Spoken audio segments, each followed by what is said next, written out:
Hello, my name is Geoffrey Kateregga from the Humanitarian OpenStreetMap team, and working at the Eastern and Southern Africa Regional Hub as the community manager. And I'd like to share about our work with OSM South Sudan to support peace building and recovery efforts in the country in South Sudan. So Uganda has been hosting over 1 million refugees, and most of them were really from South Sudan.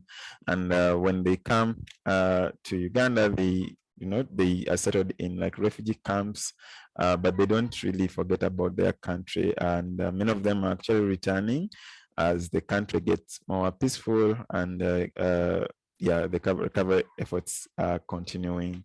So one of these individuals is Romola Ronald, who is living in a refugee camp in northern Uganda, and using OpenStreetMap, he has created a safe space for ethnic inclusion, where he has brought different communities and individuals together, not only as contributors to OpenStreetMap, but also to help them understand that they can work together collaboratively to build their country regardless of their differences.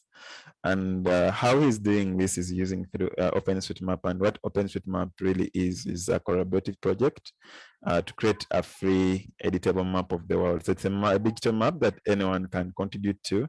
It's open data, it's openly accessible, so you can be in Uganda, but you can be mapping in South Sudan using satellite imagery, for example. So it's a map that anyone can contribute to. It's quite easy to contribute to, but also it can be improved with local knowledge by people on the ground who can add more specific information to make the map data more useful. And it can be used for any purpose. So it can be used, for example, for humanitarian response. It can be used for navigation, like public transport. It can be used for flood resilience. It can be used for businesses to spark innovation and entrepreneurship.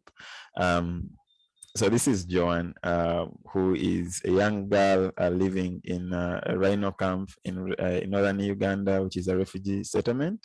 And she has been contributing to OpenStreetMap. So she's based in Uganda, but using these digital tools, she's able to map in her home village back in South Sudan by tracing things on satellite imagery. So she can trace roads, she can trace buildings, and she's creating like really valuable data that can be used by humanitarian agencies that support efforts back in her country. So she's in Uganda, but she's able to, to contribute map data back in her country.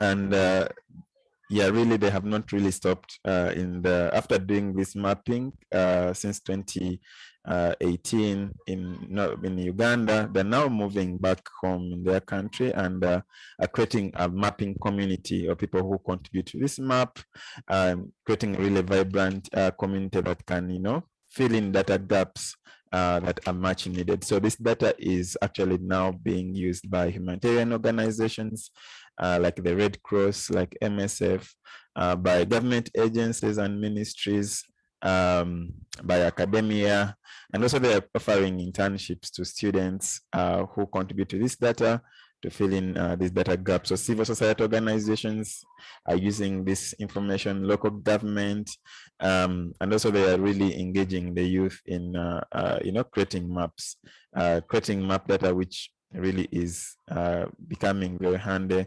to fill in data gaps as the country rebuilds, and map data is really needed, because without maps, it's actually hard to plan allocation of resources. So they're mapping different parts of the country to inform decision making in this country, which is rebuilding, and they're also contributing to peace building, because different people are able to, to work together as they contribute to this map. So that's a bit about that project. And if you'd like to hear more, feel free to reach out on email or follow us on Twitter.